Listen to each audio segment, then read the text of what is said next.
Kamala Harris is on a massive media blitz today promoting her book that just dropped. Many critics are comparing it to a Mean Girls burn book.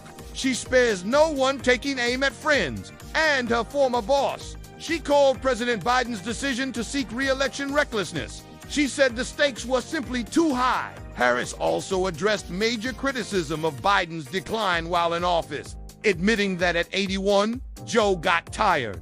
She acknowledged that his age showed in physical and verbal stumbles.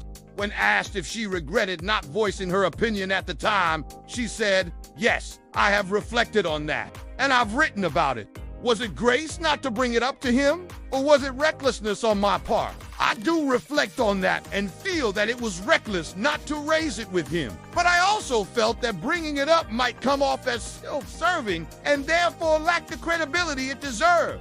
Flashback to her past defense of Biden.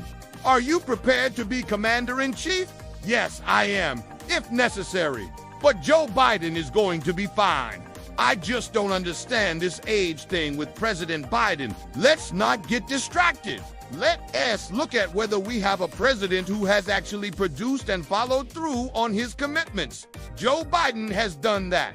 That's the measure of the man, not what is on his birth certificate." Harris also called out some high-profile Democrat friends for slow-rolling their endorsements. In her book, she points to Barack Obama, who refused to put a finger on the scale, and Nancy Pelosi, who suggested there should be a primary, not an anointment. She even mentioned Governor Gavin Newsom, who didn't return her calls initially. She also revealed why she did not choose Pete Buttigieg as her vice presidential partner, writing that while he would have been an ideal partner, being a gay man alongside her as a black woman married to a Jewish man was too big a risk.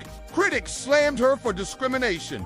Harris defended herself by saying, "It made me very sad, but I realized it would be a real risk." That's not the same as saying he couldn't TB on the ticket because he is gay. Reaction on social media was swift, with some users accusing her of admitting discrimination. Political commentator Scott Jennings said her logic is inconsistent. Ultimately, she is saying Americans are too prejudiced to accept both a black woman and a gay man on the same ticket. Harris also takes aim at Donald Trump in her book, calling him a tyrant. She wrote, "I always believed that if push came to shove, the titans of industry would be guardrails for our democracy.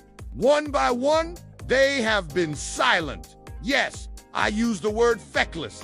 Right now, we're dealing with a tyrant. At some point, you have to stand up against a tyrant who is using the federal government to execute his whims because of a fragile ego." Critics argue Harris's book may not accomplish what she hopes. Some say finger-pointing at fellow Democrats is not helpful, and that she should focus more on Donald Trump rather than alienating allies.